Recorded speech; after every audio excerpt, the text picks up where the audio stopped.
Сәлем достар, бүгін біз осындай зебра пирогтарын жасайтын боламыз. Өте жұмсақ болып шығады. Ең алдымен ыдысымызға 2 жұмыртқаны алып, оның үстіне 200 грамм сахарды қосып, жақсылап миксерлейміз.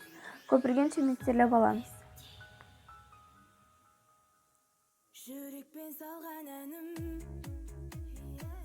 арналды саған жаным. Миксерлегеннен кейін 100 грамм сары майды осы массаға қосамыз. Оны ерітіп алып қосасыздар. Егер де сіздерде комната температурада, яғни жұмсақ болса, оны қоссаңыздар болады.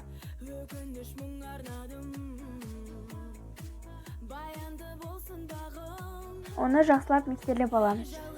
Миксерлегеннен кейін 1 чайный ложка содаға 1 чайный ложка уксусты қосып, ары қарай венчикпен араластырамыз.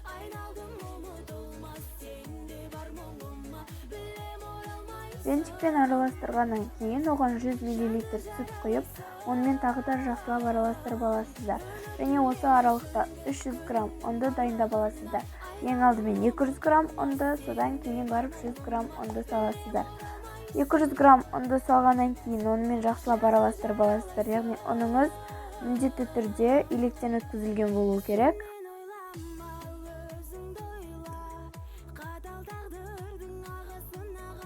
Осыны жақсылап араластырып алғаннан кейін 100 грамм ұнымызды қосамыз.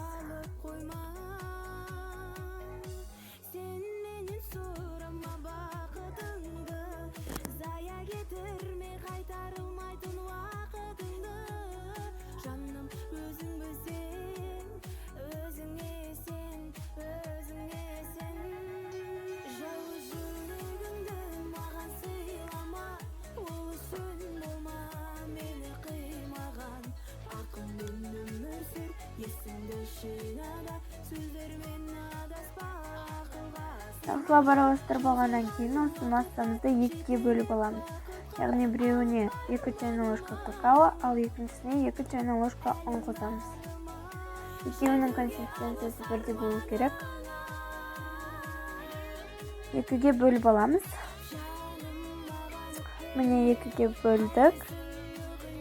Енді біреуіне 2 чайный ложка какао, ал екіншісіне 2 чайный ложка ұн қосамыз.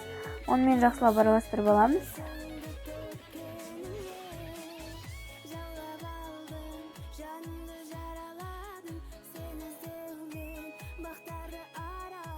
Осыдан кейін табамызды майлап аламыз. Табамызды майлағаннан кейін бірінші ақ, сосын какао қосылған массаны екеуін кезектестіріп отырып,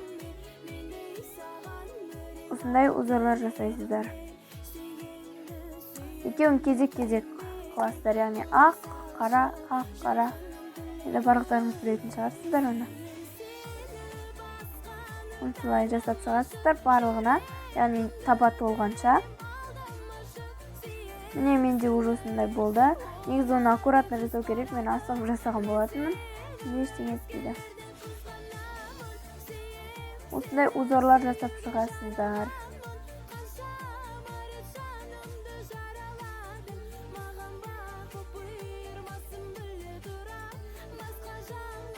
Бірақ енді бәрібір дәмді болып шығады, сондықтан уайымдамай-ақ қойыңыздар. Осыны 200 градус аралығында 20-25 минут аралығында пісіріп аласыздар. Өте дәмді болып шығады, жасап көріңіздер және сау болыңыздар.